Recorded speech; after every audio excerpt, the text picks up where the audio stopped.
Dođe baba kod lekara. Sede na stolicu, lekar uzme onaj stetoskop, stavi ovde i kaže, baba diši. Tušam.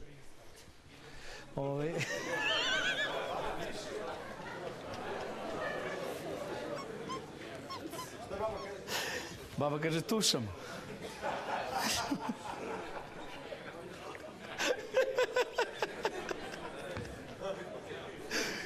Rekao sam, nema pića premisiva. Šta je ovo?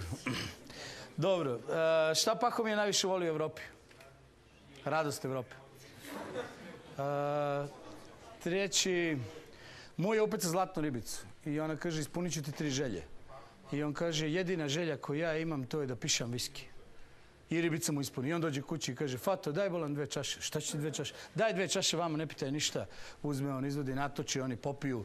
Drugo večer on dođe, kaže, Mujo, daj 2 čaše vama, ona donese, oni popiju. Treće večer dođe, kaže, Mujo, daj 1 čašu. Ona kaže, a druga, ti večeras piješ iz flaše.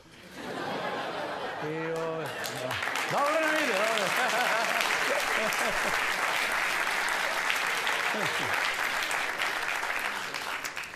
Dođe čovjek u crkvu da se ispovedi. I kaže svešteniku, kaže, oče, grešio sam.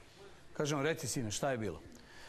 Izađem jedan dan ispred kuće kad vidim komšinicu, onako saglase, bere neko cveće, onako, dobro izgleda. I ja, oče, ne znam šta mi je bio, odjednom onako uđe neka krv u mene i ja pretrčim i bam, bam, bam, bam. Potpuno sam iznenađen, oče, vi ne verujete, ja vezujem zvonce oko noge da mravi čuju da ih ne zgazim. Ne znam uopšte šta je. Pa dobro, sine, događa se, ali nije to jedini put.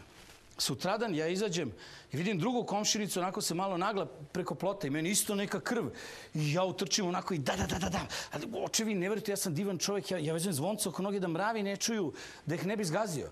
Kaže, dobro, sine, ajde, naći ćemo neko rešenje, ali vi ne razumete, oče, moja tašta je bila kod mene i ja je vidim u sobi ista stvar, neka krv uđe u mene, ja utrčim i bam, bam, bam, bam, taštu rođenu, a zvonce vezujem da mravi čuju da ih ne bi ubio. Vidi, sine, veži ti zvonce na kurac sa mravi, nek sami gledaju gdje idu.